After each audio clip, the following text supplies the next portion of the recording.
አሰላሙ አለይኩም ወራህመቱላህ እንደምን ዋላችሁ እንደምን ከረማችሁ። ዛሬም በሌላ ቪዲዮ ተገናኝተናል። እንግዲህ የዛሬው ቪዲዮ ሰሞኑን ዩቲናስ የተባለችው ቲክቶከር የሰራችውን ቪዲዮ አስመልክቶ ነው። እሷና ሲሳይ የሚባል ሁለት ልጆች አንድ ላይ በመሆን ያዘጋጁት ክሊፕ አለ። በሱ አካውንት ተለቋል።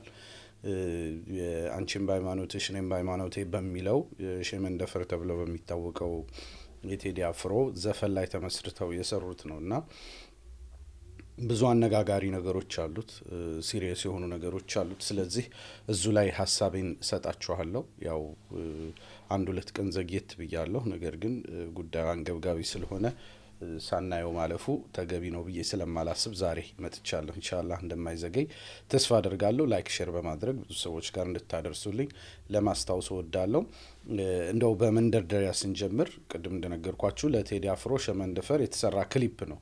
ሸመንደፈር ከብዙ አመታት በፊት የተሰራ የቴዲ አፍሮ ዘፈን ነው። ያ ዘፈን ለዛ ዘፈን የሚሆን እንትን ነው፣ እንደ ክሊፕ ነገር ነው የሰራችው ልጅቷ። ለዘፈኖች ክሊፕ ሪኢናክት ማድረግ ወይም ክሊፖቹን እንደ አዲስ በቲክቶክ ስታይል መስራት አሁን እየተለመደ የመጣ አዲስ ፋሽን ይመስላል። መቀጠሉ የሚቀር አይመስልም። ስለዚህ ብዙ አወዛጋቢ ነገሮች ሊኖሩ ይችላሉ። እሷን በተመለከተ ስፔሲፊካሊ የተመልካችና የአድናቂ ጥረት የለባትም፣ ብዙ እየታየላትም ነው። ቪዲዮቿን ብዙ ይታያሉ። ይህም ቪዲዮ ውዝግብ ያለው እንደመሆኑ በሚሊዮኖች መታየቱ አይቀርም። ኦልሬዲም ታይቷል። ከ2.1 ሚሊዮን በላይ ተከታዮች አሏት። ስለዚህ በጣም ግዙፍ፣ ምናልባትም ከኢትዮጵያ ካሉ ቲክቶከሮች አንደኛ እንደሆነች ነው ሲነገር የምሰማው። በጥቅሉ ጉዳዩ ለምን ይመለከተኛል የሚለውን ላንሳላችሁ። እንደው አንተ ምን አገባህ ለምን በዘፈን ላይ አስተያየት ትሰጣለህ የሚል ሰው መኖሩ ስለማይቀር የጥበብ ኮሜንታተር አይደለሁም። እኔ በጥበብ ስራዎች ዙሪያ አስተያየት የመስጠት ልምድ የለኝም። እንትን ሚናይም ነው ብዬ አላስብም። በዘርፉም ኢንተረስት የለኝም ከነጨራሹ። ችግሩ ግን ጥበብ ሰዎች ላይ ተጽዕኖ የሚያሳድር መሳሪያ ነው። ስለዚህ የሰዎች አስተሳሰብ ላይ ሲሪየስ የሆኑ ተጽዕኖዎች አሉት። ጥበብ ራሱ የጥበብ ስራዎች ተጽዕኖአቸውን ተጠቅመው የሚያስተላልፏቸው ሲሪየስ መልእክቶች አሉ። እነዛ ደግሞ ማህበረ ፖለቲካዊ መልእክት ሊሆን ይችላሉ። እሴትን የሚመለከቱ መልእክቶች ሊሆኑ ይችላሉ። ሰዎች ከእሴታቸው ጋር ምን አይነት ግንኙነት አላቸው የሚለውን የሚወስኑ መልእክቶች ሊሆኑ ይችላሉ። ስለዚህ እነዚህን አይመለከቱም ብለን ልናልፍ አንችልም ማለት ነው። ዘፈኑ ምኑ ባይመለከተንም እነዛ ግን ይዘው የመጡት መልእክት ያስተላለፉት መልእክት ግን እጅጉን ይመለከተናል። ስለዚህ ካሁን ቀደምም እንዲህ አይነት ነገሮች ላይ ኮሜንት ሳደርግ ቆይቻለሁ ማለት ነው። ስለዚህ ዛሬም ኮሜንት የበዛ መልኩ ነው የሚሆነው። መጀመሪያ ላይ ዩቲናስ ማናት የሚለውን በጥቅሉ እናያለን። የክሊፑ ይዘት ምን ይመስላል የሚለውን እንሄድበታለን። ከዛ የክሊፑ ዋና ዋና ችግሮች ምንድናቸው የሚለውን ለማየት እንሞክራለን በእኔ እይታዎች መሰረት። ከዛ በኋላ ዓለም አቀፍ ደረጃ የሚሰሩ የአሲሚሌሽን ፕሮጀክቶች ከዚህ ጋር የተገናኘ ነገር አላቸው የላቸውም የሚለውን በጥቅሉ ለማየት እንሞክራለን። በመጨረሻ ነጥቤ ደግሞ ነገሩን ለምንድን ነው በቀላል ማየት የሌለብን፣ እንዲህ አይነት ነገሮች በምን አይነት ሲሪየስነት ልናያቸው ይገባል የሚለው ላይ የመጨረሻ ነጥቤን ገልጬ በእነዚህ 5 ርዕሶች ላይ ነው የዛሬው ወሬያችን የሚሆነው። ከዛ በፊት እንግዲህ ማስታወቂያ እናስቀድማለን። ማስታወቂያ የት ነው? እንኳን ደስ ያላችሁ! በ8% ቅድመ ክፍያ ከ250 ሺህ ብር ጀምሮ በታላቅ ቅናሽ አዲሱ የዲያስፖራ ብሎክ ለሽያጭ ቀረበ። በለቡ መብራት በሚገነባው ሰፊ መንደር የመኖሪያ ቤቶች ከስቱዲዮ እስከ 4 መኝታ እንዲሁም የንግድ ሱቆች በተለያየ ካሬ አማራጭ በመሸጥ ላይ ይገኛሉ። ቤቶቹ ምቹ እንዲሁም የሸሪያን ሕግ ተከትለው ዲዛይን የተደረጉ መሆናቸው ተወዳጅ አድርጋቸዋል። በአሉሚኒየም ፎርምወርክ የሚገነቡት ህንጻዎቻችን በተያዘላቸው ጊዜ ልቅም ጥንቅቅ ተደርገው ለማለቃቸው ቅንጣት አያጠራጥሩም። ቀድመው ለሚመዘገቡ 30 ሰዎች ዳጎስ ያለ ቅናሽ ተዘጋጅቷል። ባሉን ውስን ቦታዎች አሁኑኑ ይመዝገቡ። በልዩ ልዩ ምክንያቶች ሁለተኛው ክፍያ መክፈል ባይችሉ በማንኛውም ሰዓትና ጊዜ ትርፋማ ሆነው ቤቶን የሚሸጡበት እድል ተመቻችቷል። ምን ይሄ ብቻ! ቤቶን እየኖሩበት ይከፍሉ ዘንድ ከወለድ ነጻ በረጅም ጊዜ የሚከፈል 60% የባንክ ብድር ተመቻችቷል። በአንድ ወለል 5 ሊፍቶች፣ የልጆች መጫወቻዎች፣ የመዋኛ ገንዳ፣ ቻርጅ ስቴሽን፣ ላይብረሪ፣ የመሰብሰቢያ አዳራሽ ከግዙፍ ሞል ጋር በቂ የመኪና ፓርኪንግን ጨምሮ የተለያዩ የእምነት ተቋማትና የመዝናኛ ቦታዎች ይገኛሉ። ዲኤምሲ ሪል ስቴት፣ ደስታ እዚህ ይጀምራል። ጥሩ፣ ማስታወቂያውን አይታችኋል። እንግዲህ ደውሉላቸው 0955 949797 ጥሩ አማራጮች አሏቸው። የሪል ስቴት አገልግሎቶቻቸውን አስመልክቶ በስልኩ ሰፋ ያለ መረጃ ማግኘት ትችላላችሁ። እንግዲህ ቪዲዮን ስፖንሰር በማድረጋቸው ላመሰግናቸው ወዳለው ዲኤምሲ ሪል ስቴትን በዚህ አጋጣሚ ወደ ርዕሳችን እንግባ። ዩቲናስ ማናት የሚለውን ጥቅል ቀዳሚ ቲክቶከር ናት። ቅድም እንደነገርኳችሁ ከ2.1 ሚሊዮን በላይ ተከታይ ያላት በእይታና በአድናቂ መጠን ቶፕ ከሚባሉት ቲክቶከሮች ውስጥ ናት። ከዛ ውጭ ደግሞ ታለንትድ ናት። ብዙ ማለት በጥበቡ ዘርፍ ታለንቶች አሏት፣ ብዙ አድናቂዎች አሏት። ከማስታወቂያ ከፍተኛ ገቢ ከሚያገኙት መካከል ናት። ስትጀምር አቨሬጅ ሙስሊም ሆና ነው። አቨሬጅ ሙስሊም ማንነት ኑሯት ነው ሂጃብ የምትለብስ ኖርማል አይነት ሆና ነበር የጀመረችው። በኋላ ግን ቀልድ መሰል ትወናዎች ምኖች መጡ። በሂደት በሁሉም ዘርፍ ቢያንስ እስላማዊ ከምንለው ማንነት የመንሸራተት አይነት ነገሮች ከላይ በሚታዩ ነገሮች ማለት ነው ነበሩ። ለውጧን ብታየው ብዙ የምትታዘብ ይመስለኛል። ምናልባት የመጀመሪያ ቪዲዮቿን ብታየው አሁን ያሉትን ቪዲዮቿን ብታየው ምን ያክል በእሴት በምን ዙሪያ መሸርሸር እንዳለ ልታየው ትችላለች ብዬ ገምታለሁ። ዝና፣ ገንዘብ፣ አድናቆት ምን ያክል ሰዎችን የመቀየር ሚና እንዳላቸው የሚያሳይ ነው ብዬ አስባለሁኝ። ከድሮ አንጻር ሲታይ የምትሰራቸው ነገሮች ሂጃቡ ተቀይሮ አሁን ሌላ ልብስ ሆኗል። ሻሽ የሆነች ሻሽ የምትመስል ነገር ጠምጠም ብላለች። የድሮ ሂጃብ የሚባለው የለም። ልብሶች በጣም የተለጠፉ ናቸው። ሻሹም ራሱ ተንሸራቶ ኋላ ደርሷል። አንዳንድ ቪዲዮዎች ላይ ኦልሞስት ወልቋል ማለት በሚቀል ደረጃ እንደዛ አይነት ነገሮች አለ። ይህ ጥቅል ችግር ነው፣ ግላዊም ነው። ግላዊ ነገሩ ብዙ ላይ መለከተን ይችላል። ግን ጾታዊ ገደቦች ኦልሞስት ተነስተዋል። ኦልሞስት መተቃቀፍ፣ መሳሳም አሁን ላይ ኮመን ነገሮች እየሆኑ መጥተዋል። ይዘትና አፈጻጸሙ እጅጉን መበላሸቱን ማየት ይቻላል። ከበፊቱ አንጻር ማለት ነው። የበፊቱ ትክክል ነው እያልኩ አይደለም፣ ግን በእነዚህ ጥቂት ዓመታት ውስጥ እንኳን ምን ያክል ለውጥ ውስጥ ሄደች የሚለውን ለማየት ነው እንጂ የመጀመሪያውንም እያጸደቅኩ አይደለም። ዘፈኑ፣ ዳንሱ፣ ወዘተ ፕሮሞት የሚደረገው ህይወት ራሱ በጥበብ ስራዎቹ ፕሮሞት የሚደረገው ነገር በጣም ተለይቷል። ሃይማኖታዊ ድንበሮች መረገጥ ጀምረዋል። ባለፈው አሁን ከጥምቀት አከባበር ጋር ተነስቶ በብዙ ሙስሊሞች ዘንድ ከፍተኛ ቅሬታ ተፈጥሮ ነበር፣ ታስታውሳላችሁ። ሌሎችም ነገሮች በጥቅሉ ልጅቷ ቁጭ ብላ እንደው ቲክቶክ የመጀመሪያ አካባቢ ቪዲዮቿና የአሁኑም ብትመለከት ምን ያክል እንደተቀያየረች ራሷም ቢሆን ይጠፋታል ብዬ አላስብም። እንግዲህ የግል ጀርኒዋ ነው፣ የግል ጉዞዋ ነው። ኢንሻአላህ ኸይር እንደሚሆንላት ተስፋ አድርጋለሁኝ። ከዛ ውጭ ግን ከሙስሊሙ ብዙ ሪአክሽን ነው የምታገኘው። ቁጣም እንትንም አንዳንድ ጊዜ ድንበር ያለፉ ስድቦችም ምኖችም ይደርሱባታል። ሪአክሽን ማግኘቷም የእስልምና ባህሪ ነው። በነገራችን ላይ እስልምና ምናልባት ከሌሎች ሃይማኖቶች በዚህ በኩል በጣም ልዩነት የሚያንጸባርቅ ይመስለኛል። በእስልምና በጣም ወጣ ያሉ ተግባራትን የሚፈጽሙ የማህበረሰቡን አባላት ይቀጣል። ይሄ የእስልምና የታወቀ ባህሪ ነው። ይቀጣል ሲባል ሪአክት ያደርጋል። ሰዎች በፍጹም ይህን ይቃወማሉ። ቮካል ናቸው። ይሄ የሙስሊም ኮሚኒቲዎች ማህበር ነው፣ ባህሪ ነው። በዓለም አቀፍ ደረጃ ነው። ይሄ የኢትዮጵያ ሙስሊም ብቻ አይደለም። እንደውም የኢትዮጵያ ሙስሊም ከሌሎች አንጻር ነው የበለጠ ጠንከር ሊል ይችላል።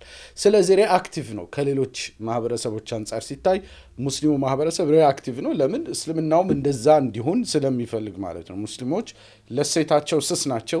እሴታቸው ተጥሷል ወይም ሌሎች ሰዎች እየጣሱ ነው ብለው ሲያስቡ ሪአክት ያደርጋሉ፣ ተቃውሟቸውን ይገልጻሉ፣ ቦይኮት ያደርጋሉ። በብዙ አይነት መንገዶች የእሴታቸውን መጣስ ይቃወማሉ። ይሄ this is something to be proud of ማለት ነው። ምናልባትም እስልምና በተከታዮቹ ህይወት ውስጥ ሁልጊዜም በተሻለ መልኩ ዲቮሽን እንዲፈጠር የሚያስችለው አንዱ ባህሪ ይሄ ነው። ብዙ ሃይማኖቶች ይህንን ባህሪያቸውን አተውታል ማለት ይቻላል። በሂደት ተሸንፈዋል። በተለይ ከሊበራሊዝም ጋር ተያይዞ የሚመጡ አደጋዎች ላይ በብዙ መልኩ እንደተሸነፉ ማየት ይቻላል። ሀያትን በተመለከተ በአንድ በኩል እንግዲህ ተገቢ ትችት አለ። በጣም ብዙ የሚደርሱባቸው ትችቶች አሉ። ከዛ ውጭ ደግሞ ስድብና ኦልሞስት ደግሞ ልጅቷን የማክፈር አይነት ነገሮች፣ በቃ ልክ ሙስሊም እንዳልሆነች አድርጎ የመቁጠር እንደዚህ አይነትም ነገሮች አሉ፣ ድንበር ያለፉ ነገሮች። እሷ ለእነዚህ ነገሮች የምትሰጠው ሪያክሽን ግን ብዙ ጊዜ ባስተዋልኩት ጄንዋይን አይደለም፣ እውነተኛ አይደለም። ለምሳሌ ስድብ ብቻ እንደሚሰነዘርባት አድርጋ ነው ሪያክት የምታደርገው። ይሄ ትክክል አይደለም። ስድብ ብቻ አይደለም። እንደውም አብዛኛው ከስድብ አብዛኛው እንደውም ትችት ነው። ሐቂቃ ደግሞ የሚያስተችም ነገሮች ነው እየሰራች ያለችው። ማህበረሰባዊ ትችት ያለና የነበረ ነው። ሶሻል ክሪቲክ በግለሰብም ደረጃ በማህበረሰብም ደረጃ ማለት ነው። ፌዝ ኮሚኒቲ አንድ የሃይማኖት ማህበረሰብ ኮሚኒቲ ደግሞ ከሃይማኖት ጋር የተያያዙ ነገሮች ሲፈጠሩ ሪአክት ያደርጋል። ይሄ በጣም የሚጠበቅና ተገቢ የሆነ ነገር መሆኑን መርሳት አያስፈልግም። ከዛ አንጻር ሁልጊዜ በቃ ሁሉም ሰው እንደሚሰድባት አድርጋ ለማሳየት የምትጥረው ነገር ለኮሜንቶች በምትሰጠው ምላሽ በቃለ መጠይቆችን በምንም እንዲህ አይነት ነገሮችን ማድረጓ ፌር ሆኖ አላገኘውም። ኦፍኮርስ የሚሰድዋት ልጆች አሉ። በቃ እንደ ሙስሊም የማይቆጥሯት በጣም መጥፎ ነገሮች የሚናገሩ ልጆች አሉ ሊታረሙ የሚገባቸው። ግን ሁሉም ሪአክሽን ግን እንደዛ አድርጎ ሸውዶ ለማለፍ መሞከር ግን ፌር ያልሆነ ነገር ነው። ከዛ ውጭ በጣም ጀስቲፋይ ለማድረግ ትታገላለች፣ ኮሜንቶች ላይ ትመጣለች፣ ስራዎቿን ዲፌንድ ለማድረግ ትሞክራለች። ቢያንስ ሙስሊም ማለት ወንጀልም ልትሰራ ትችላለህ፣ ትክክል ያልሆነ ነገር ልትሰራ ትችላለህ። አንገት ደፍቶ ማለፍም አንድ ነገር ነው። ያንን ስህተት ነገር ግን ዲፌንድ ማድረግ ይሄ ፌር ያልሆነ ባህሪ ነው፣ በጣም አደገኛም ባህሪ ነው ብዬ አስባለሁ። እልህ ትያያዛለች ብዙ ጊዜ ባየሁት። ይህ ነገሮች ጥሩ ነገሮች አይደሉም። ስራዋን ዲፌንድ ማድረግ ፌር አይደለም። በምንም መልኩ የምትሰራቸው ነገሮች ከእስልምና አንጻር ተገቢ ሊሆኑ አይችሉም። ስለዚህ ፌዝ ኮሚኒቲው ሙስሊም ማህበረሰቡ ሪአክት ማድረጉ አይቀርም። ይሄ የሚቀር ነገር አይደለም። አንዳንድ ድንበር አላፊዎች መኖራቸው እንዳለ ሆኖ ፐብሊክ ፐርሰናሊቲ ሆኖ መተቸት አይቀርም። አንድ ሰው ፐብሊክ ስራዎችን እየሰራ 2 ሚሊዮን ተከታይ ይዞ ለነሱ የተለያዩ ነገሮችን እያመረተ ብቻ አይደለም፣ ዲጂታል ሚዲያ ነው እያወራን ያለ ነው፣ ታርጌት እያደረገ እነሱን። አሁን ይህንን ቪዲዮ ራሱ ሙስሊሙ ጋር እንዲደርስ በመልኩ ታርጌት እንዳደረጉ አየዋለሁ። ታርጌት ለማድረግ ሞክራለች፣ የሆኑ ድምጾችን በማስገባት ማለት ነው። ስለዚህ የሆነን ማህበረሰብ ታርጌት አድርገ ስራ ትሰራለህ። ከዛ በኋላ ያ ማህበረሰብ ለምን እንዲህ ታደርጊያለሽ፣ በሙስሊም ማንነት ከወጣሽ እንዲህ ልክ አይደለም ምናምን ሲቆጣ ግን መልሰህ ደግሞ ለምን ትቆጡኛላችሁ አይነት ግግምና አይሰራም። ፐብሊክ ከወጣ ለፐብሊክ ኮንሰምፕሽን የሆነ ስራ ካወጣ የሚያስተችህ ከሆነ ትተቻለህ በሚገባ መልኩ ማለት ነው። ድንበር ማለፉ እንዳለ ሆኖ እሱ የሚወገዝ ነገር ነው። እሴት ፕሮሞት እያደረጉ በተለይ ደግሞ እሴትን የተመለከቱ ነገሮችን አሁን እያነሳቸው አሁን አንተም በሃይማኖት ይሄ ፍልስፍና ነው፣ ራሱን የቻለ ሶሻል ፍልስፍና ነው። ራሱን የቻሉ ሃይማኖታዊ እንትኖች አሉት፣ አንድምታዎች አሉት። እንዲህ አይነት ነገር ሰርተህ ሰው ዝም ይበለኝ በቃ ዝም በሉኝ በራሴ ልሂድ አይነት ነገር አጉል አራድነት ነው፣ ሊሆን አይችልም። ከዛ ይልቅ መተናነስ የተሻለ ነው። ሰው ወንጀሉን ሁላችንም ወንጀል እንሰራለን፣ ግን ለወንጀል መከራከር ግን ሌላ ጉዳይ ነው። ወይ በወንጀላችን የተቆጡ ሰዎችን መቆጣትም ፌር ያልሆነ ነገር ነው። ከዛ ውጭ ደግሞ ጥቂት የሚሳደቡ ሰዎችን መሰረት አድርጎ ሁሉንም እንደ ተሳዳቢ የመቁጠር አራድነትም ደግሞ ፌር ያልሆነ ነገር ነው። ለውጧን ይልቅ ዘወር ብላ ማየት ጥሩ ይመስለኛል። በግሏ ብታይ ሰጀስት አደርጋለሁ። እኔ ሞር ፐብሊኩ ጉዳይ ነው የሚመለከተኝ። የግሏ ጀርኒ በራሷ ልትይዘው የምትችለው ነገር ነው። የክሊፑ ይዘት ምን ይመስላል የሚለውን እንመልከት። እንግዲህ እንደነገርኳችሁ በሼመንደፈር ጭብጥም የተዘጋጀው፣ በድምፅ ግን ሼመንደፈር ብቻ አይደለም ያለበት። አስተውላችሁ ከሆነ ሌሎች ድምፆችም አሉበት። ኑጁም የተሰኘ የነሺዳና የሞት ማስታወሻ እንደ ዚክር እንደ መነባነብ አይነት ድምፅ አብረው አስገብተውበታል። ይሄ ታርጌቲንግ ነው፣ ሙስሊሙን ታርጌት ያደረጉበት መንገድ ነው። ቲክቶክ ላይ ለታርጌቲንግ ከሚጠቅሙ ነገሮች አንዱ የሆኑ ድምጾችን እዛ ሳውንድ የተቀመጡ ዘፈኖችን ምኖችን በመጠቀም ትሬንድ ላይ ለመውጣት የሚደረግ የታርጌቲንግ መንገድ ነው። ስለዚህ ኑጁም የሚለው የማሂር ዘይን ነሺዳ ከጀርባው ያለውና አንድ ወጣት ሰው ስለ ሞት በሞት ስለመገሰጽ፣ ስለ አኼራ አላህን ስለመፍራት የሚያወራበት ብዙ ቁርአኖች ሀዲሶች እየጠቀሰ የሚያብራራበት ድምፅ አብሮ ተያይዟል። ስለዚህ በአጠቃላይ የማሂር ዘይን አለው። ከዛ ውጭ ደግሞ የሆነ የዳዕዋ ንግግር አለው። ከዛ ደግሞ የቴዲ አፍሮ ሼመንደፈር አለው። እነዚህን ሶስቱን ተደባልቆ የተሰራ ኑጁም የሚለው ኦልሬዲ 2 ድምጾች የተደባለቁበት ነው። የማሂር ዘይንና ያልኳችሁ መነባነብ፣ የዳዕዋ መነባነብ። ከዛ ውጭ ደግሞ ሼመንደፈር ተጨምሮበታል። ስለዚህ በዛ መልኩ ነው እንግዲህ ታርጌት ሊያደርጉ የሞከሩት። ስለዚህ ሙስሊሙ እንዳያላቸው ይህንን ነገር ፈልገዋል፣ ታርጌት አድርገዋል። ከዚህ ግልጽ በሆነ መልኩ እንረዳለን። ስለዚህ የሙስሊሙን ደግሞ ሪአክሽን ማየት ግድ ይላል ማለት ነው። ሸመንደፈር በራሱ ብዙ አወዛጋቢ ጭብጦች እንዳሉት ይታወቃል። ራሱ የቴዲ አፍሮ ኦሪጂናል ስራው ራሱ ማለት ነው። የልጅቷ ክሊፕ ደግሞ ያንን ኦልሬዲ አወዛጋቢ የሆነውን ጭብጡን የበለጠ አበለሻሽቶ ነው ያመጣው። እንዴት የሚለውን እንመልከት። ወንዱ ሙስሊም፣ ሴቷ ክርስቲያን ሆና ነው የመጣችው። ይሄ ከዘፈኑ ጋር አብሮ ይሄዳል። ወንዱ ጀለብያና ኮፊያ ለብሷል። የሙስሊም አለባበስ፣ የሙስሊም ብቻ አለባበስ አይደለም። በብዛት ጠንካራ እስልምና ባህሪዎች ላይ አምልኮች ላይ ጠንካራ የሆኑ ሰዎች ባህሪዎች እንዲታይበት ተደርጓል። ሙስባሃ ከዚክር ጋር የተያያዘ ነው። ሰላት፣ እነዚህ ሁላ ነገሮች የታዩት ምንድን ነው? ጠንካራ የሙስሊም ማንነትን የሚገልጹ ነገሮች ናቸው። ያንን አስይዘዋል። ሴቷም እንደዚሁ ደግሞ የቤተ ክርስቲያን አለባበስ ተብሎ የሚታወቀው ነጠላ ለብሳ ትታያለች። እንደውም ይህንን ራሱ ፎቶውን አውጥተው ብዙ ክርስቲያኖች ነጠላ ማረብሽ ምናምን የሚሉ ነገሮችም ሼር በማድረግ ኢሪቴት ስትሆን አይቻለሁኝ፣ አስተውያለሁ። ከዛ ግን የሚታየው ሲሳሳሙ፣ ሲተቃቀፉ፣ ሲላፉ፣ ሲጎራረሱ፣ አብረው ጫት ሲቅሙ ወዘተ እንዲህ አይነት ነገሮች ናቸው የሚታዩት ማለት ነው። መጀመሪያ ካወጧቸው ማንነቶች ጋር በፍጹም የማይሄዱ ማለት ነው። መጨረሻ ላይ ልጁ ከቀን ህልሙ እንደባነነ ነገር ይሆናልና ልክ ህንድ ፊልም ላይ ወይ የሆነ አንዳንድ ጊዜ ሆረር ፊልም ብለው ያሳዩና ልክ ሆረር ፊልሙ ሲያልቅ የሆነ ሰውዬ ድንገት ከእንቅልፉ ይባንናል። ልክ ያንን ያየው ሆረር ፊልሙን ያየው በህልሙ ነው አይነት ነገር ማለት ነው። አራድነት ነው። በኋላ እናነሳዋለን። ይህንን እሷም በኮሜንቶች በምን መልኩ ጀስቲፋይ ለማድረግ እንደተጠቀመችበት እናየዋለን። የክሊፕ ዋና ዋና ችግሮች ላይ ስንመጣ ማለት ነው። ከዛ በፊት የክሊፕ ዋና ዋና ችግሮች ከማንሳቴ በፊት ግን እናንተን ትብብር ልጠይቅ። እንግዲህ የሚዲያ ስራ አስቸጋሪ እንደሆነ ታውቃላችሁ። ስለዚህ ላይክና ሼር በማድረግ ብዙ ሰዎች ጋር እንዲደርስ ማድረግ፣ በተለይ ኮንቴንቶቼን የምታዩ የምትወዱ ሰዎች የሚጠበቅባችሁ ትብብር ነው ብዬ አስባለሁ። ከዛ አንጻር በዚህ በኩል ላይክ በማድረግ ሼር በማድረግ ብታግዙኝ ደስ ይለኛል። በዋትሳፕ ግሩፖች፣ በቴሌግራም ግሩፖች ብዙ ሼር የምናደርገው ነገር አለ። ጥሩ ነው ብላችሁ ካሰባችሁ ኦፍኮርስ ብዙዎቻችሁ ሰብስክራይብ አታደርጉም። ሰብስክራይብ ብታደርጉ ደስ የሚል መሆኑን በብዙ የሚጠቅም መሆኑን ለማስታወስ እወዳለሁ። ከዛ ውጭ ደግሞ በኮሜንት ሀሳባችሁን ስትገልጹ ቪዲዮ ኢንጌጅመንቱ ስለሚጨምር ብዙ ሰዎች ጋር እንዲደርስ ትልቅ አጋዥ ሆነዋል። ስለዚህ ሰላምታ ሊሆን ይችላል፣ ንግግር ማነው ሰላምታ፣ ተቃውሞ፣ እርማት ሊሆን ይችላል፣ ያላችሁበትን ቦታ መግለጽ ሊሆን ይችላል፣ ማበረታቻ ሊሆን ይችላል። በኮሜንት ኢንጌጅመንቱን እንድትጨምሩት ቪዲዮውን አደራ ልወዳለሁ። በዛውም ደግሞ የእናንተም ሀሳብ በደንብ የማይበት ይሆነኛል። ከዛ ውጭ በፋይናንስ ደረጃ ማገዝ የምትፈልጉ ዩቱብ ጆይን ማድረግ ትችላላችሁ። ፌስቡክ ላይ ሰብስክራይብ አድርጋችሁ በወርሃዊ መዋጮ ቻነሉን ልታግዙ ትችላላችሁ። ዩቱብ ላይ ሱፐር ስቲከር አለ፣ ፌስቡክ ላይ ስታር ስጦታ አለ።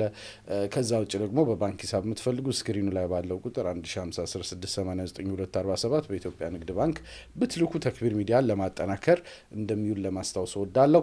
ከዛ ውጭ የንግድ ማስታወቂያ ወይም ስፖንሰርሺፕ ማድረግ የምትፈልጉ በዛ መልኩ ማገዝ የምትፈልጉም ኢንቦክስ ብታደርጉልኝ በሶሻል ሚዲያ እንትኖቼ መመለስ እንደምችል ለማስታወስ እወዳለሁ። እንግዲህ እነዚህ ከእናንተ የምጠይቃቸው ትብብር ናቸው። የክሊፑ ዋና ዋና ችግሮች ወደሚለው እንመለስ። እንግዲህ ክሊፑ ፕሮሞት የሚያደርገው አኗኗር በእኛ ሀገር ማህበረ ፖለቲካ እጅግ አደገኛ የሚባል ነው። በመጀመሪያ አክቹሊ ይሄ እንትኑም ራሱ የቴዲ አፍሮ ሸመንደፈር ስራውን በዚህ በኩል ተመሳሳይ አደጋ አለው። ይሄ ደግሞ ክሊፑ ደግሞ ያንን በጣም አባብዞና አበለሻሽቶ ስላመጣው እጅግ በጣም አደገኛ ነው ለኛ ማህበረ ፖለቲካ። ለምን ከተባለ የፊቅሁን ጉዳይ ለጊዜው እንቶ እሱም ፓርት ማንሳት አልፈልግም። ምክንያቱም የፊቅህ ጉዳዮቹ ውይይቶቹ በግለሰብ ደረጃ የሚደረጉ ናቸው፣ በፈትዋ የሚደረጉ ናቸው። ያ ለብቻው የሚታይ ነገር ነው። ግን በጥቅሉ የእሴት መቀላቀልና የማንነት መዋዋጥ ችግሮች ለረጅም ጊዜ ሲጣቧት የኖረች ሀገር ናት ኢትዮጵያ። ይህንን ልንረሳ አይገባም። ስለዚህ ኦልሬዲ በዚህ በኩል ድንበር ያለመጠበቅ ችግሮች ለረጅም ጊዜ የቆዩ ነገር ናቸው። እነዛ ነገሮች ባለፉት አመታት ባለፉት 20-30 ዓመታት በተሻለ የመስተካከል ሂደቶች ታይቶባቸዋል። ግን በአጠቃላይ አገሪቱ ላይ የራስን እሴት ያለማክበር፣ እሴትን የመሸርሸር፣ የመዋዋጥ፣ አንዱ በአንዱ ማንነት ውስጥ ቀልጦ የመግባት ሲሪየስ የሆነ ችግር አለ። ስለዚህ እንዲህ አይነት መልእክት ያላቸው ነገሮች ከባድ አደጋ ይደቅናሉ። ሰዎች ለሌላው እሴት አክባሪ አይደሉም። አንድ ሰዎች እንዲህ አብረን እንኑር ምናምን የሚባልበትም አየር የለም። ምክንያቱም ኢትዮጵያውያን በባህሪያችን በጣም አምባገነን ነን። አንዳችን የሌላችንን እሴት አናከብርም።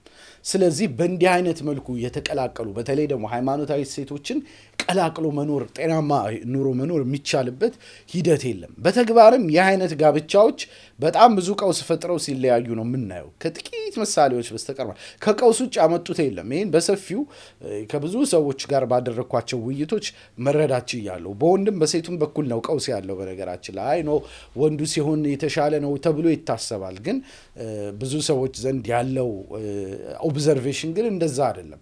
በሴትም በወንድም በኩል እንዲህ አይነት የሃይማኖት ቅልቅል አይነት ጋብቻዎች በጣም በብዙ መልኩ ፌል እንዳደረጉና ልጆች ላይ ደግሞ በጣም ብዙ ቀውስ እንደፈጠረ ነው። ስለዚህ ራሱን የቻለ ማህበራዊ ቀውስ ነው ፕሮሞት እየተደረገ ያለው በዚህ ዩቲናስ በሰራችው እንትን ማለት ነው። ኦልሬዲ በሸመንደፈርም ይኸው ነው የተባለው። ይሄ እሷ ደግሞ አበሳ አምጥተዋለች። አንቺም በሃይማኖትሽ እኔም በሃይማኖቴ ብለው አክሽኑም ፉገራ ነው ያደረጉት። አሁን ትልቁ ሲሪየስ የሆነው ችግር ከሸመንደፈርም ባለፈ ከሱም ችግር የኮንሴፕት ችግር ባለፈ አንቺም በሃይማኖትሽ እኔም በሃይማኖቴ ማለት ምን ማለት ነው? አንቺም ሃይማኖትሽን ጠብቀሽ የሃይማኖትሽን እሴቶችሽ ጠብቀሽ እኔም ደግሞ የሃይማኖቶችን እሴቶችን ጠብቄ አብረን መኖር እንችላለን ነው። እንደማይቻል ያው በተደጋጋሚ ያየነው ነው። ግን አንቺም በሃይማኖቴ ካልክ እሴቴን ስለመጠበቅ ከተወራ በኋላ ግን ክሊፑ ላይ የሚታዩት ነገሮች ሁለቱም እነዛን ማንነቶቻቸውን ገነጣጥለው እንደጣሏቸው ነው። ለዛ ነው ፉገራ የሚሆነው ማለት ነው። ምንም አይነት ራሱ የተነሳውን ርዕስ እንኳን በትክክል ያልያዘ መሆኑን ማየት ይቻላል። ልጁ ከአለባበሱ እንዲሰላት ምናምን ብለው ከማሳየታቸው ውጭ ስነ ምግባሩ በሙሉ በጣም ኢስላማዊ ያልሆነ ነው የቀረጹት። ማለት ልጁ ሙስሊም አይደለም ከነጭራሹ። ሲሳይ የሚባል ቲክቶከር ነው። ገጸ ባህሪውን ነው እያነሳው ያለሁት እየወቀስኩ ያለሁት ማለት ነው። ገጸ ባህሪው የተቀረጸበት መንገድ እልም ያለ ዱርዬ፣ ግን ዱርዬነቱን ደግሞ ከሰላቱ ጋር አጣጥሞ የሚሄድ ዱርዬ። what the hell does that mean? አንድ ሰው እየሰገደ ውዱ እያደረገ ሴት ያል ምናምን እንትን ይላል።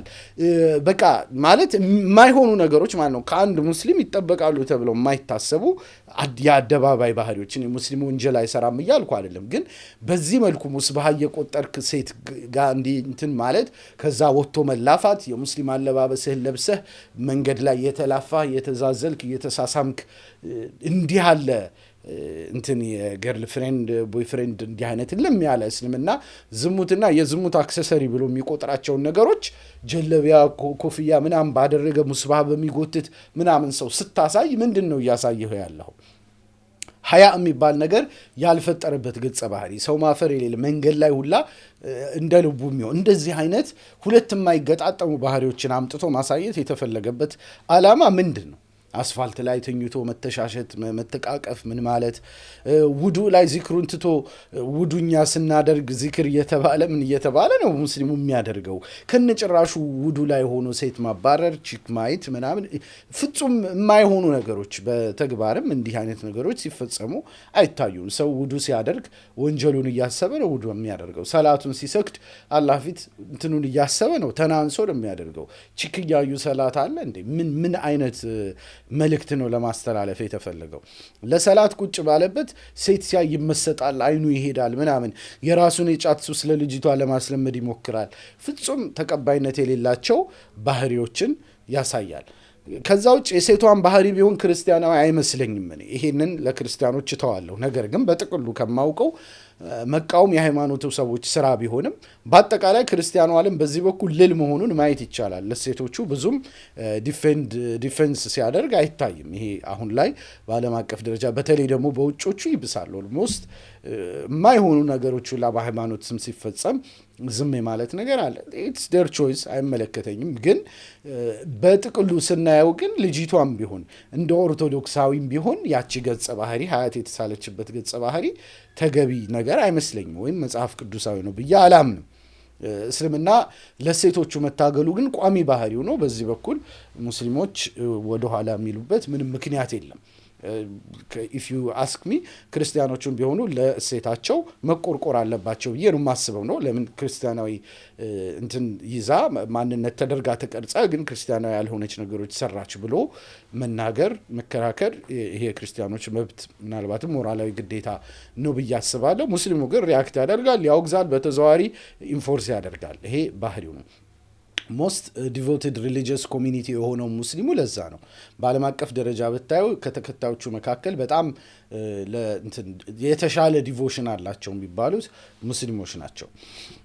ክሊፑ ላይ የታዩት ባህሪዎች የሙተደይን ወይ ሰው የአደባባይ ባህሪ አይደሉም። ሙተደይን ማለት ጥሩ ሙስሊም ማለት ነው። በጥቅሉ እስላማዊ ግዴታዎቹን ለመወጣት የሚጥር መንፈሳዊ ንቃቱን ለማዳበር የሚጥር መጀመሪያ በሰላት በምን ለማሳየት እንደሞከሩት ማለት በኋላ ግን በጣም አበለሻሽተው መሳቂያ መሳለቂያ አደረጉት። ስለዚህ እኔም በሃይማኖቴ እያሉ መፎገር ለምን አስፈለገ? እሱ እኮ በልጁ በሃይማኖቱ ላይ መቼ ሆነ? ሃይማኖቱን ልም አድርጎ ጥሮ በየመንገዱ እየተሻሸ እየተላፋ እየተሳሳመ እንዲህ ብሎ ሃይማኖት አለ። ለዛውም ከነሙስባሃው ከነምኑ ነው እኒህን ሁላ ነገሮች የሚያደርገው ማለት ነው። ድፍረት እንዲህ ያለ ነገር ሊያደርግ የሚችል ሙስሊም የለም ሐቂቃ ለመናገር። ለዛውም ሙስባሃው ራሱ አይታችሁት ከሆነ የረጅሙ ሙስባሃ ነው። ይሄ በጣም ዛሂድ ምናምን የሚባሉ ሰዎች የሚቆጥሩበት ሙስባሃ ማለት ነው። የፍቅረኞችን ልፊያ በዚክር አጅቦ ማምጣት ክብር መንካት አይደለም ወይ? ይሄ በዚክር ማጀባቸው ራሱ ዲስሪስፔክት ነው። ስለ ሞት፣ ስለ አላህ፣ ስለ ቁርአን አንቀጾች በሚያወራ ድምፅ የሆነ የሙስሊም ልብስ የለበሰ ልጅ ከሴት ጋር ሲላፋ ምን ሲል ምን እንዲህ አይነት ነገሮችን ማሳየት ራሱ ለእስልምና እዛ ለዳዋው ድምፅ ራሱ ዲስሪስፔክት አይደለም ወይ? እንዲህ ያለ ነገር ለምን ይደረጋል? እንግዲህ ሙስሊም ሆና እንደዚህ አይነት ዲስሪስፔክት ያለው ነገር ለምን ትሰራለች? ይሄ በጣም የሚያስወቅሰው ነው። የማርኬቲንግ ስትራቴጂ መሆኑ ይገባኛል። ያንን ድምፅ ታግ በማድረግ ወይም እሱን በመጠቀም ሙስሊሙን ታርጌት ለማድረግ ነው። ግን ሙስሊሙንም ታርጌት እያደረጉ ከሆነ ደግሞ ሙስሊሙም ቁጣውን መግለጹ አይቀርም። የሙስሊሙን እሴት መልሰው ይቀልዱበታል። በዳዕዋ እንኳን እያደረጉ በዳዕዋ ድምፅ ታጅቦ ነው ያንን የሚያደርገው ማለት ነው። እኔ ስሰማው የዳዕዋ ድምፅ ስሰማ ግራ ገብቶኝ ነው ቼክ ሳደርገው ኑጁም የሚል መነባነብ የዳዕዋ መነባነብ ከነሺዳ ጋር የተቀናበረ ያንን ይዘው ነው እንደዛ የሚያደርጉት። ቁርአን ያለው ምን ያለው ነገር ማለት ነው። እና የዝሙት ሲን ወይም የዝሙት አክሰሰሪ የሆኑ ተግባራትን በመዝሙር ቢታጀብ ልክ ይሆናሉ። ልክ አሁን በክርስትናው የክርስትና መዝሙር እያሰማ አንድ ሰው ዝሙት ወይ ተመሳሳይ ነገር ሲፈጽም ማሳየት ፌር አይደለም አይደል? ልክ እንደዛው ሁላ የሙስሊሙንም የዳዕዋ ካሴት የዝሙት አክሰሰሪ እንትን ማድረግ ፌር ያልሆነ ነገር ነው። ከዛ ውጭ ደግሞ ሃይማኖተኛ ገጸ ባህሪ ስታሳይ የሚመጡ ግዴታዎች እንዳሉ ሳይረዱ ቀርተው ነው። ሃይማኖታዊ ገጸ ባህሪ ስትስል አሁን ገጸ ባህሪ ሳልክ ያንን ገጸ ባህሪ ሃይማኖታዊ ሚና ስትሰጠው ማለት ሃይማኖቱን ወክለህ ካመጣኸው ከሃይማኖቱ እሴት ጋር የማስኬድ ሞራላዊ ግዴታ አለበት። ካለዛ አርት ለጥላቻ ስብከት መሳሪያ ነው የሚሆነው። ለምሳሌ እኔ ክርስትናን ለማጥላላት ብዬ ሆን ብዬ አንድ ቄስ አምጥቼ ድራማ ሰርቼ ቄሱን በቃ ሌባ ምናምን አድርጌ ባሳያቸው ማለት ነው። ይሄ እኮ ስድብ ነው ማለት ቄስ አድርጌ ቄስ ልብስ አምጥቼ ካመጣው ክርስቲያናዊ ማንነት ሰጥቻቸዋለሁ። ከዛ ሞራላዊ ግዴታ አለብኝ በክርስቲያናዊ አድርጎ የማሳየት። ካለበለዚያ ግን እነዛን ማንነቶች ተጠቅሜ ሰውየውን ሌላ አድርጎ ማሳየት ይሄ የጥላቻ መሳሪያ ነው የሚሆነው። ሞራላዊ ግዴታ የምለው ለዛ ነው። በህግ ደረጃ ያለውን ነገር ለብቻው ልነጋገርበት እንችላለን። ግን ሞራላዊ ግዴታ አለ። አንድ ሰው የሆነን ገጸ ባህሪ ሲስል ያ ገጸ ባህሪ ኮንሲስተንት መሆን አለበት። እስላማዊ ባህሪ ከሳልክበት ሌባ ምናምን ከድሮ ጀምሮ ሲያደርጉት የኖሩት ነው። በነገራችን ላይ ሙስሊሙን ጠንቋይ አድርጎ ሁልጊዜ በቃ ዝቅተኛ ስራዎች ላይ የተሰማራ አድርጎ የማሳየት ነገሮች በኢትዮጵያ ድራማ ምናምን ለረጅም ጊዜ ሲሰራበት የኖረ ነው። አሁን ዩቲናስ መታ ይህንኑ ተመሳሳይ ነገር እያደረገች መሆኑ በጣም ያሳዝናል።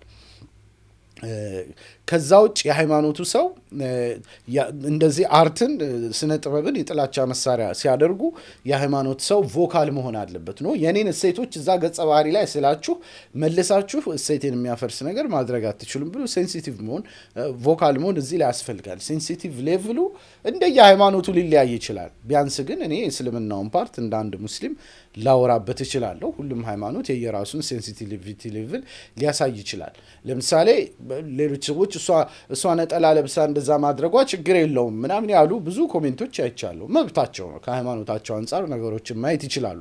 ልክ ነው ብዬ ባላስብም የሙስሊሙን ግን በተመለከተ ጋርድ የሚያደርጋቸው የሚጠብቃቸው እሴቶች አሉት። ይሄ ሊቀየር አይችልም። ዓለም አቀፍ የአሲሚሌሽን ፕሮጀክቶችን እናውራ። ይሄ በጣም አንገብጋቢ ከምለው ነገር አንዱ ነው። ይሄ ዓለም አቀፍ የአሲሚሌሽን ወይም ማንነትን የማጥፋፋት ድንበሮችን የማደብዘዝ ፕሮጀክቶች አሉ። በተለይ ደግሞ የሙስሊሙ ዓለም ለሴት ሴንሲቲቭ መሆን እንዲሸረሸር የሚፈልጉ ዓለም አቀፍ ኃይሎች አሉ። ይህንን እንደ አንድ ጋዜጠኛ እንደ አንድ ለመረጃ ቅርብ እንደሆነ ሰው አውቃለሁ። ሊበራል ተብለው የሚታሰቡ ሰርክሎች ሙስሊሙ ለእሴቱ በጣም ጠበቃ መሆኑን በጣም ጥብቅ መሆኑን ምቾት ይነሳቸዋል። እኔ እስልምና የሙስሊም ጠልነት አንድ አካል ነው ብዬ ነው የማስበው። እኒህ ዓለም አቀፍ አካላት የተለያዩ እንዲህ አይነት በቃ የተቦረሹ ሙስሊም ማንነቶች እንዲኖሩ በቃ ይሄ ሃይማኖቱን ዝም ብሎ መታያ ወይ መገለጫ ብቻ አድርጎ ከዛ ግን ባህሪውን ምኑን ሸርሽሮ የመውሰድና የሙስሊሙን ባህሪ ምንም ሪኮግናይዘብል በማይሆንበት ደረጃ የመሸርሸር ስራ መስራት የሚፈልጉ ዓለም አቀፍ ኃይሎች አሉ። መካከለኛው ምስራቅ ሙስሊሞች ጭምር ያሉባቸው ሙስሊም ተብለው የሚታሰቡ ሀገራት ጭምር ይህንን ፕሮጀክት በስርዓቱ ቀርጸው የሚሰሩ አካላት አሉ። የተለያየ አካሄድ ሊኖራቸው ይችላል። በሃይማኖቶች መካከል ያለውን ድንበር ማጥፋት ግን ዋናው ፍላጎታቸው ነው። በተለይ ደግሞ በሶስቱ ሃይማኖቶች መካከል ያለውን ድንበር ማለት ነው። በአይሁድ፣ በእስልምና፣ በክርስትና ሃይማኖት መካከል ድንበሩ እንዲደበዝዝ ይፈልጋሉ። ይህንን ስፔሲፊክ ታርጌት አድርገው የሚሰሩ ትላልቅ የሀገራት በጀት ትላልቅ በጀት ያላቸው ጭምር ፕሮጀክቶች አሉ። ለዚህ ደግሞ ስነ ጥበብ ቁልፍ ሚና እንደሚጫወት ያውቃሉ። ስለዚህ በየሀገሩ ያሉ በተለይ ደግሞ ሙስሊም ሀገራት ላይ ያሉ ሙስሊም ኢንፍሉዌንሰሮችን ይጠቀማሉ። በዓለም አቀፍ ደረጃ ነው እያልኳቸው ያለሁት። ኢትዮጵያም የዛ አካል ናት አይደለችም የሚለውን በደንብ ማጣራት ማየት በደንብ ሊያስፈልግ ይችላል። እኔ ግን እንደዛ የማይሆንበት ምክንያት አይታየኝም። ኢትዮጵያም የዚህ አካል ታርጌት ከተደረጉት ሀገራት አንዷ እንደሆነች አስባለሁ። በተለይ ደግሞ በስኬልም ካየነው በምንም በሰርቬም በጣም ሃይማኖታዊ ማንነት የገነነበት ሀገር እንደመሆኑ መጠን ይህንን ፕሮጀክት የሚሰሩ ዓለም አቀፍ አካላት አሉ፣ ትላልቅ በጀት መድበው የሚሰሩ። በዓለም አቀፍ ደረጃ ብዙ ሀገራት ላይ ታርጌት አድርገው ስራ ሰርተዋል። ኢትዮጵያ ላይ የማይሰሩበት ምክንያት አይታየኝም። ቴዲ አፍሮ በዚያ ማዕቀፍ አድርጎታል ብዬ አላስብም። ቴዲ አፍሮ ሸመንደፈርን የሰራው በጣም ቆይቷል። በዛ ወቅት እንዲህ አይነት ፕሮጀክቶች ነበሩ አልነበሩም አከራካሪ ሊሆን ይችላል። የዩቲናስና ጓደኞቿን ጉዳይ ግን አላውቅም። የዛ ፕሮጀክት አካል ነው አይደለም መጣራት አለበት። ሀቂቃ እኔ በጣም ስጋት ተሰምቶኛል። በንቃት ማጤኑ ተገቢ የሆነበት ወቅት ላይ ደርሰናል። ቲክቶክ በፍጥነት እያደገ ነው። አዋርድ እየተባሉ የቲክቶከር አዋርድ እየተባሉ የሚዘጋጁት ፕሮሞት የሚደረጉትን ሰዎች ባህሪዎች በደንብ ካያችሁ እንዲህ አይነት ታርጌቲንግ ሊኖር እንደሚችል የሚጠቁሙ ነገሮች እንዳሉ እኔ በጣም እርግጠኛ ሆኖ ማውራት ስለሚደብረኝ ነው። በተወሰነ መልኩ ሊሆን ይችላል ይመስላል እያልኩ ማውራው እንጂ ብዙ ነገሮች ሀቂቃ ሊካዱ በማይችሉ ደረጃ ደርሰዋል። ወጣቱን በዚህ ሞዴል መቅረጽ አጀንዳ ያላቸው አካላት በዝምታ ያሉ ተብሎ በፍጹም አይጠበቅም። ኢንፍሉዌንሰሮች ደግሞ በቀላሉ ማኒፑሌት የሚደረጉ መሆናቸው ይታወቃል። ለገንዘብ ይሸወዳሉ፣ ለዝናና ለቪው ይሸወዳሉ። አረቀው ላያስቡ ይችላሉ። እንደውም በዚህ መልኩም ላያዩት ይችላሉ። ተራ እንዲሁ የስነ ጥበብ ሰዎችን የመደገፍ ምናምን አድርገው ሊያዩት ይችላሉ። ከጀርባ ያለውን ነገር ላይረዱም ይችላሉ። ስለዚህ ኡዝር መስጠቱ ተገቢ ነው ብዬ አስባለሁ። ግን በጥቅሉ ግን እንዲህ አይነት ኢትዮጵያንም ያነጣጠሩ ፕሮጀክቶች እንዳሉ ግን መረዳት ያስፈልጋል። ዳኢዎች በዚህ በኩል ዑለሞች በዚህ በኩል ሀቂቃ ነቅተው ሊያስተምሩ ይገባል ብዬ ነው የማስበው። ከምንም ጊዜ በላይ ለኢስላማዊ እሴቶቻችን ሴንሲቲቭ የምንሆንበት ጊዜ እንደመጣ አስባለሁ። እነዚህ ዓለም አቀፍ በተለይ ይሄ በሃይማኖቶች መካከል ድንበር ማጠፋፋት ያልኳችሁ በጣም ሲሰራበት የቆየ ነው። በተለይ ኤሚሬት አካባቢ እንዲህ አይነት ፕሮጀክቶች እንደሚፈልቁ ይታወቃል። ስለዚህ ኢንፍሉዌንሰሮችን በመጠቀም እንዲህ አይነት ነገሮችን ታርጌት የማድረግ ስራዎች ስላሉ ነገሩን በቀላሉ አናየውም ነው። ለምንድን ነው ነገሩን በቀላሉ ልናየው አንችለው? እሱን ማስረዳት የመጨረሻ ነጥብ ይሆናል። ለምንድን ነው ማናየው የሚለውን። ከዛ በፊት ግን አጭር የንግድ ማስታወቂያ ላስቀድምና ተመልሰን እንመጣለን። እንኳን ደስ ያላችሁ! በ8% ቅድመ ክፍያ ከ250 ሺህ ብር ጀምሮ በታላቅ ቅናሽ አዲሱ የዲያስፖራ ብሎክ ለሽያጭ ቀረበ። በለቡ መብራት በሚገነባው ሰፊ መንደር የመኖሪያ ቤቶች ከስቱዲዮ እስከ 4 መኝታ እንዲሁም የንግድ ሱቆች በተለያየ ካሬ አማራጭ በመሸጥ ላይ ይገኛሉ። ቤቶቹ ምቹ እንዲሆን የሸሪያን ሕግ ተከትለው ዲዛይን የተደረጉ መሆናቸው ተወዳጅ አድርጋቸዋል። በአሉሚኒየም ፎርምወርክ የሚገነቡት ህንፃዎቻችን በተያዘላቸው ጊዜ ልቅም ጥንቅቅ ተደርገው ለማለቃቸው ቅንጣት አያጠራጥሩም። ቀድመው ለሚመዘገቡ 30 ሰዎች ዳጎስ ያለ ቅናሽ ተዘጋጅቷል። ባሉን ውስን ቦታዎች አሁኑኑ ይመዝገቡ። በልዩ ልዩ ምክንያቶች ሁለተኛው ክፍያ መክፈል ባይችሉ በማንኛውም ሰዓትና ጊዜ ትርፋማ ሆነው ቤቶን የሚሸጡበት እድል ተመቻችቷል። ምን ይሄ ብቻ! ቤቶን እየኖሩበት ይከፍሉ ዘንድ ከወለድ ነፃ በረጅም ጊዜ የሚከፈል 60 በመቶ የባንክ ብድር ተመቻችቷል። በአንድ ወለል 5 ሊፍቶች፣ የልጆች መጫወቻዎች፣ የመዋኛ ገንዳ፣ ቻርጅ ስቴሽን፣ ላይብረሪ፣ የመሰብሰቢያ አዳራሽ ከግዙፍ ሞል ጋር በቂ የመኪና ፓርኪንግን ጨምሮ የተለያዩ የእምነት ተቋማትና የመዝናኛ ቦታዎች ይገኛሉ። ዲኤምሲ ሪል ስቴት፣ ደስታ እዚህ ይጀምራል። ጥሩ እንግዲህ ማስታወቂያውን አይታችኋል። ዲኤምሲ ሪል ስቴት ደውሉላቸው፣ አዋሯቸው፣ ያለውን ነገር ጠይቁ፣ መረጃ ይሰጧቸዋል። 0955 949797 ስልካቸው ነው። በዚህ አጋጣሚ ይህንን ቪዲዮ ስፖንሰር ስላደረጉ ለማመስገን ወዳለሁ። ነገሩን በቀላል አናየውም የሚለውን አስመልክቶ እንግዲህ ያለውን ነገር ለማየት እንሞክር። ለምንድነው ነገሩን በቀላል ማናየው የሚለው ልንገራችሁ። አንደኛ ሙስሊሙ ይህንን ፕሮጀክት ማወቅና ሁሉንም ግለሰባዊ አክላቅ ችግር አድርጎ ከማየት መቆጠብ አለበት። ብዙ ጊዜ የግለሰቦች የባህሪ ችግር ምናምን ብቻ ሊመስለን ይችላል። ኖ አይደለም። በዓለም አቀፍ ደረጃ የሚሰሩ ፕሮጀክቶች አሉ። ስለዚህ አንድ ቲክቶከር መባለግ አለመባለግ ወይም ለዲኑ ግዴለሽ መሆን ያለመሆን ብቻ አድርጎ ማየት ተገቢ አይደለም። ከጀርባ ሊኖሩ የሚችሉ ፕሮጀክቶችን ማየት፣ ምናልባትም እኒህ አካላት ለእንዲህ አይነት ፕሮጀክቶች ሳያውቁትም ቢሆን መጠቀሚያ ሆነዋል አልሆኑም የሚለውን ማየት ሊያስፈልግ ይችላል። ማጣራት፣ ከጀርባ ያሉ አካላትን ማጋለጥ ግዴታ ነው ብዬ ነው የማስበው። የሴት መደብዘዝን መቃወምና ማውገዝ ግድ ነው። አሁን ላይ የዓለም ጦርነት ምናምን በዚህ መልኩ ነው የሚደረገው። የባህል ወረራ ምን የምንላቸው ነገሮች ኤሌክትሮኒክ ዋርፌር ናቸው። እነዚህ ሀቂቃ እንደ ቀላል አንያቸው። እስልምና የሚጠቃው በእንትን ልክ በቦምብ በምን ብቻ እንደሆነ አድርገን አናስብ። የእሴት መሸርሸር ስራ በጣም ሲሪየስ ሲሆን፣ በተለይ ደግሞ ማህበረሰባዊ ሲሆን፣ በተለይ ደግሞ በሚሊዮን የሚቆጠር ተከታይ ያላቸውና ብዙ ወጣቶችን ኢንፍሉዌንስ ማድረግ የሚችሉ ሰዎችን፣ ፋሽን መፍጠር፣ ትሬንድ መፍጠር የሚችሉ ሰዎችን የሚመለከት ጉዳይ ሲሆን እንዲህ አይነት ነገሮችን በቀላል ማየት በጣም ጥንቃቄ የሚፈልግ ሊሆን ይገባል ብዬ ነው የማስበው። ስለዚህ ግለሰባዊ የአክላቅ ችግር አይደለም። በግለሰብ ደረጃ ሁላችንም ወንጀል እንሰራለን። አላህ ይማረን። እኔም የምሰራው በጣም ብዙ ወንጀል አለብኝ። አንተም እኔም አንቺም የምንሰራው ብዙ ነገር አለብን። አላህ ይማረን። ያ የግለሰብ ጉዳይ ሌላ ጉዳይ ነው። ከዛ ውጭ ግን ማህበረሰብ ላይ ያተኮሩ ሆን ተብሎ ታርጌት የሚደረጉ ስራዎችን የመስራት ፕሮጀክቶች ግን እንዳሉ በዓለም አቀፍ ደረጃ ማወቅና መጠንቀቅ፣ ምናልባትም እንዲህ አይነት ተግባር ላይ በማወቅም ባለማወቅም ተሰማርተው ሊሆኑ የሚችሉ ሙስሊሞችንም መምከርና መመለስ ተገቢ ነው ብዬ ነው የማስበው። የሴት መደብዘዝ በቀላል የሚታይ ነገር ስላልሆነ ማለት ነው። ከዛ ውጭ እንዲህ አይነት ተቃውሞ የእስልምና ተፈጥሮ ነው። ውግዘቱ ከስድብና ከተክፊር ግን መጽዳት አለበት። እነሱን ልክ ከእስልምና እንደወጡ አድርጎ እንደዛ አይነት የማድረግ ነገር መኖር የለበትም። ካሁን ቀደም በሰፊው እዚህ ላይ ሀሳቤን አቅርቤላችኋለሁ። እንዲህ የቲክቶከር ምናምን እንዲህ አይነት ነገር ወጣ ያሉ ነገሮች ሲሰሩ በምን መልኩ ነው ትሪት ሊደረጉ የሚገባው በሚል ካሁን ቀደም ሰፋ ያለ ቪዲዮ መስራቴን ታስታውሳላችሁ። እሱን ሄዳችሁ ልታዩት ትችላላችሁ። ኸይር ስራዎችን እንደማካካሻ የማየት ወጥመድ ውስጥም መግባት እንደሌለብን መታወቅ ያስፈልጋል። እንዲህ አይነት ስራ የሚሰሩ በአንድ በኩል ትላልቅ ግዙፍ የሆኑ ችግሮችን የሚፈጥሩ ማህበረሰባዊ ችግር የሚፈጥሩ ነገሮችን እየሰሩ በሌላ በኩል ግን አይ በቃ ወይ ለሆነ ጥቃቅን ኸይር ስራዎችን በመስራት ወይ የሆነ ገንዘብ የማሰባሰብ ስራዎች ላይ ምን ላይ በመስራት ያንን እንደ ጀስቲፊኬሽን የመጠቀም ወጥመድ ውስጥ ወይም ዝም ማስባያ የማድረግ አይነት አካሄዶች እንዳይኖሩ መጠንቀቅ አለብን። ኦፍኮርስ ኸይር ስራ መኖሩ ጥሩ ነው። እኒህ ሰዎችም ኸይር ስራ ላይ መሳተፋቸው የሚበረታታ ነው። ግን ይህንን ግን እንደ ዝም ማስባያ አይነት ነገሮች የመቁጠር ነገሮች ካሉ ግን ጥንቃቄ ሊያስፈልግ ይችላል ብዬ አስባለሁ። ከዛ ውጭ ሌላ የሚታየው ስህተት ደግሞ ቲክቶክ ላይ ያሉ ብልግናዎች፣ ምኖች፣ አጓጉል ነገሮች፣ እስልምና ሴትን የሚሸረሽሩ ነገሮችን ጾታዊ ብቻ ማድረግ ፌር አይደለም። ማለት ሴት ቲክቶከሮች ላይ ብቻ አተኩሮ መስራት እኔ ተገቢ ነው ብዬ አላስብም። ማለት ብቸኛ አሁን ላይ እንዲህ አይነት ችግር የፈጠሩ አካሄዶችን የሚከተሉት ሴት ቲክቶከሮች ብቻ እንደሆነ አድርጎ ማየት ፍጹም ስህተት ነው። ሴቶች ላይ ብቻ ማተኮርም ፌር አይደለም።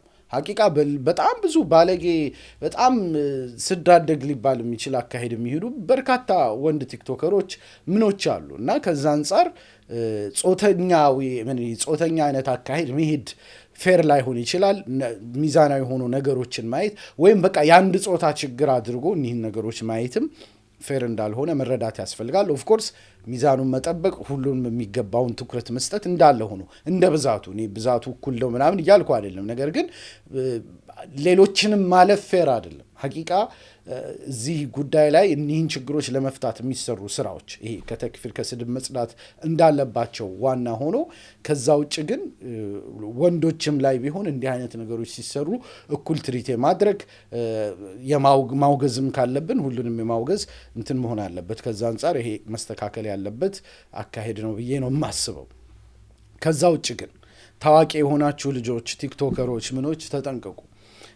ምንም ቢሆን ሙስሊሙ ሊበራል ይሆናል ብላችሁ ተስፋ አታድርጉ። እሴቶቹ ላይ ወኪል ሆናችሁ አትቀልዱ። ይሄ ለዩቲናስም ሆነ ተመሳሳይ ነገር ላይ ላሉ ወንዶችም ሴቶችም የማስተላልፈው ነው።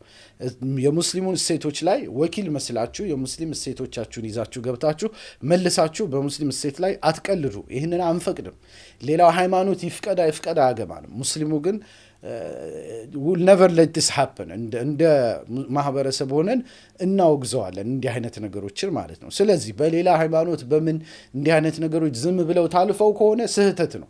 ታልፈውም ከሆነ አይመለከተንም በቀላሉ። ሙስሊሙ ግን እንዲህ አይነት ነገሮችን በዝምታ ይመለከታል ብላችሁ ተስፋ አታድርጉ። ሙስሊሙ ሁልጊዜም እንዲህ አይነት ነገሮች ላይ ሪአክት ማድረጉ አይቀርም። ከዛ ውጭ ሊበራል ፕሮጀክት ይዘው የሚመጡ አካላት ካሉ እናንተን አፕሮች የሚያደርጓችሁ በሆነ መልኩ በማስታወቂያ በምን ብቻ እንዲህ አይነት የሃይማኖታዊ እንትኖችን የማደብዘዝ ሊበራል እሴቶችን ማህበረሰቡን ምንድነው የማለማመድ አይነት ፕሮጀክት ይዘው የሚመጡ አካላትን አትቀበሉ ካሉ ማለት ነው። ሙስሊሙን ከዛ ውጭ ደግሞ ልታታልሉት አትሞክሩ። ልክ አሁን ዩቲናስ ለማታለል ሞከረችበት የምለው ነገር ምንድነው? መጨረሻ ላይ አስተውላችሁ ከሆነ ክሊፑ ላይ ያን ሁላ ከተጨመላለቀ በኋላ ያ ሙስሊሙ ልጅ ማለት ነው ብንን ይልና ከህልሙ ወይም ከቀን ህልሙ ከሰመመኑ እንደባነነ ይሆናል መጨረሻው ላይ። ይቺ አሁን ዩቲናስ ለማታለል ያመጣቻት እንትን ናት ብዬ አስባለሁ። ሙስሊሙ እንደሚቆጣ በደንብ ታውቃለች፣ በደንብ ታስቦበታል። ስለዚህ እንደ ማምለጫ ለመጠቀም ይችን አይ ልጅ እኮ በተግባር አላረገም ምኞቱን ብቻ ነው የሚል መሆኑ በግልጽ ያስታውቃል። መረጃ ከጠይቃችሁኝ ኮሜንትም ላይ እንደዛ ብላለች። ኮሜንትም ላይ ስላየሁት ነው። ልጆቹ አልተጋቡም አልተፋቀሩም ልጁ በሐሳቡ ነው ብላ ኮሜንት ሰጥታለች። ይሄ እንግዲህ ለማታለያ የተጠቀመችበት ስቴፕ መሆኑ ነው። ያበሳጨኝም አንዱ ይሄ ነው ማለት በግልጽ በቃ አይናችሁን ሸፍኑና ላታላችሁ አይነት ነገር ማለት ነው። ልጁ እኮ መች ተጋቡ መች ተፋቀሩ በህልም ማለት እንደ ህልም እንደ ሰመመን አሰበው እንጂ መች በተግባር አደረገው ብላ ለልጆች መልስ ሰጥታለች። ግን የሚገርመው ደግሞ መልሳ ምን አለች? ሌላ ኮሜንት ላይ ደግሞ ገብታ ቢጋቡ መብታቸው ነው የሚል ሌላ ኮሜንት የሰጠለ ሄዳ ኮሜንቱን ላይክ አድርጋለች።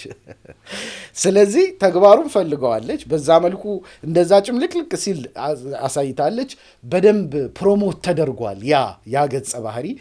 ያ በቃ እንደዛ አይነት ተግባሮችን ፕሮሞት ከተደረገ በኋላ ከዛ ሙስሊሙን እንዳይቆጣ ለመሸወድ መጨረሻ ላይ አይ ከህልሙ እኮ ነው ባነ ነው የሚል እንትን ተሰርቶ ማለት ነው። ይሄ አጉል አራድነት ነው ማለት በዚህ ሙስሊሙን አታልላለሁ ብላ አስባ መሆኑን በራሷ ኮሜንት መረዳት ይቻላል።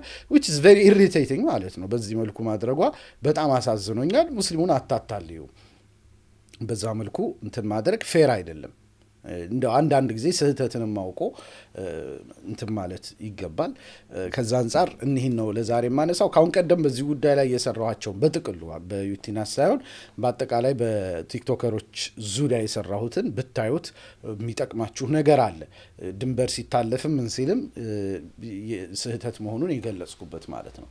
ያቀረብኩላችሁ እንግዲህ አክቲቪስትና ጋዜጠኛ ሳቅሸቱ ነበርኩ። ከወደዳችሁት ላይክና ሼር በማድረግ ቪዲዮውን ብዙ ቦታ ታደርሱት ዘንድ አደራ ለማለት እወዳለሁ። ሰብስክራይብ ያላደረጋችሁ ፎሎ ያላደረጋችሁ ብታደርጉ በቋሚነት የምሰራቸውን ማግኘት ትችላላችሁ። ከዛ ውጭ ደግሞ በኮሜንት ሀሳቦቻችሁን በመንገር የቪዲዮን ኢንጌጅመንት እንዲጨምር በማድረግ ብዙ ቦታ እንዲደርስ ልታደርጉት ትችላላችሁ። በእጃችሁ ያለ ነው። ብዙ ጊዜ ቪዲዮዎቼ ላይ ገብታችሁ ካያችሁ ብዙ ኮሜንት የተሰጠባቸው ቪዲዮዎች በሙሉ ብዙ ቪው ያገኛሉ። ከዛ አንጻር የእናንተ ኮሜንት በጣም አስፈላጊ መሆኑን ለማስታወስ እወዳለሁ። ማገዝ ከፈለጋችሁ ተክቢር ሚዲያን እንግዲህ አባል በመሆን በወርሃዊ መዋጮ በዩቲዩብ ጆይን ማድረግ ትችላላችሁ። በፌስቡክ ደግሞ ሰብስክራይብ የሚል አለ። በዛ አማካኝነት ልታግዙ ትችላላችሁ። ሱፐር ታንክስ እና ፌስቡክ ስታር አለላችሁ በስጦታ መልክ። ከዛ ውጭ ደግሞ በንግድ ባንክ ቀጥታ ተክቢር ሚዲያ ማገዝ የምትፈልጉ ስክሪኑ ላይ ባለው ቁጥር 15016892247 ማገዝ የምትችሉ መሆኑን ለማስታወስ እወዳለሁ። እናንተንም አመሰግናለሁ። ስፖንሰሮችንም እንደዚሁ ለማመስገን እወዳለሁ። ዲኤምሲ ሪል ስቴትን ስላዳመጣችሁኝ ያመሰገንኩ። ወሰላሙ አለይኩም ወራህመቱላሂ ወበረካቱ።